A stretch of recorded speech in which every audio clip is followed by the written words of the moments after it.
अरे अरे आपल्या डेपोडी स्टँडवर भांडणं कशाच लागले. तर चला चला मला सांगतो ब्लॉगमध्ये. तर आज आपण आलतो गावी, त्यामुळं आवरून वगैरे आपण चाललेलो डेपोवाडीला. कारण की आपल्याला जायचं होतं तिकडे दुकानात आपल्या. आणि त्यामुळं वडा पकडलं आणि तिथून मग निघायला चालू केलं डेपोवाडीला.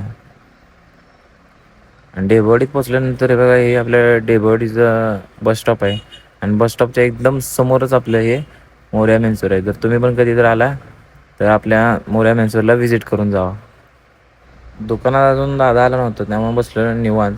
आणि हे बघा इथं आपल्या दुकानात शंकर महाराजांची फ्रेम पण आहे. बोला जय शंकर.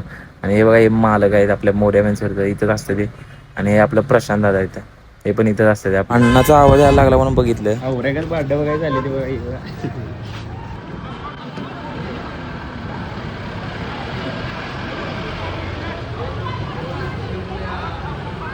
आपल्या डेपोवाडी बस स्टॉपवर भांडणं झाली. त्यातला नक्की विषय काय आपल्याला माहीत नव्हता. फक्त काहीतरी शिवेगाववरनं भांडणं झाली ती.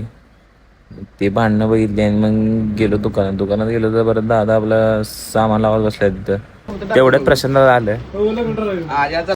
आता लग्न होणार आहे. आता टाक बघू तुझ्या आपल्या अजय दादाला पोरगी बघायला ती, त्यामुळे चेष्टा चाललेली आपली. आणि तेवढ्यात आपला रोहित आला मेडिकलमधनं.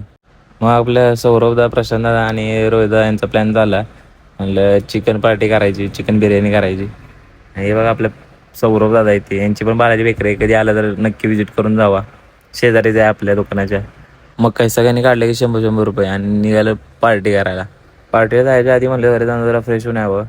मग घरी गेलो आणि कपडे चेंज वगैरे करून आलो आणि गेलो शौर्य हॉटेलमध्ये. आपण काय नॉनव्हेज खात नाही, त्यामुळे आपल्याला व्हेज घेतलेला अख्खा मसुरा. आणि तिथून मग तेजाच्या इथं जायला चालू केलं. तेजा इथे गेलो तर तेजा भाऊ काय मोबाईलमधले मॅच बघायला ठेवतच नव्हता. जेवायला जायचं का नाही त्याच्या जायचं तर थांबा की 1-5-10 मिनिटं जाऊया.